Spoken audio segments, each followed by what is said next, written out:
Happy New Year from the entire On-Demand HR team. My name's Andrew Kalita, I'm the Operations Manager, and today we're going to bring you our very first essential update for 2022.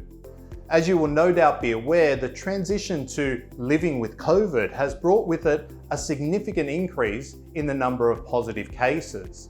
As some employees return to work, we're currently getting a lot of questions regarding COVID isolation and the appropriate leave entitlements in this new normal. So most questions tend to fall in one of three categories: an employee positive case.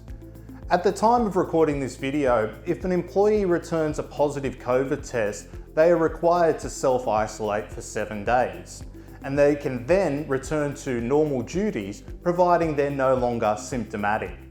Whilst it might be possible that the employee will be able to work from home for all or part of the isolation period, generally we're advising clients to approve personal leave, subject to the employee providing suitable evidence.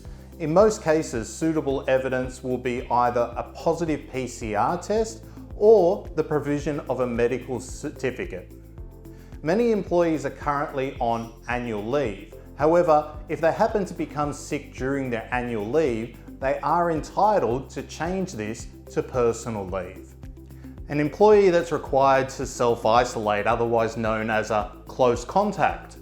You may be aware that across most of the country, the definition of a close contact has changed.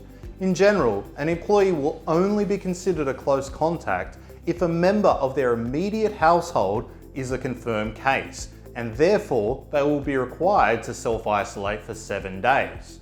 In this scenario, as the employee themselves is not actually sick, they would not be entitled to be accessing their personal leave. And this leaves us with the option of working from home where possible, mutually agreed annual leave, or placing the employee on unpaid pandemic leave for their isolation period. In the case of pandemic leave, the employee may be eligible to claim a disaster payment, which is currently $750 per 7-day period. An employee that's required to care for a positive case. This scenario will apply for an employee that's required to provide care to either an immediate family member or a member of the same household.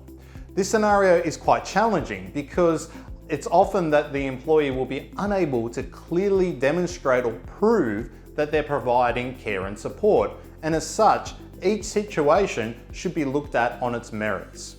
In our view, the obligation rests with the employee to demonstrate that they're providing care and support to another eligible person. It should not simply be assumed that just because a person has to isolate with another household member, that they're providing care and support.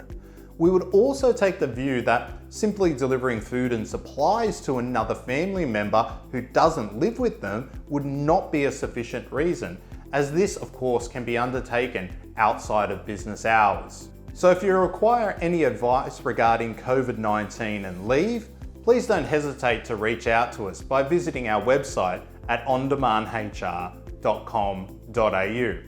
Looking forward to seeing you all in the next update.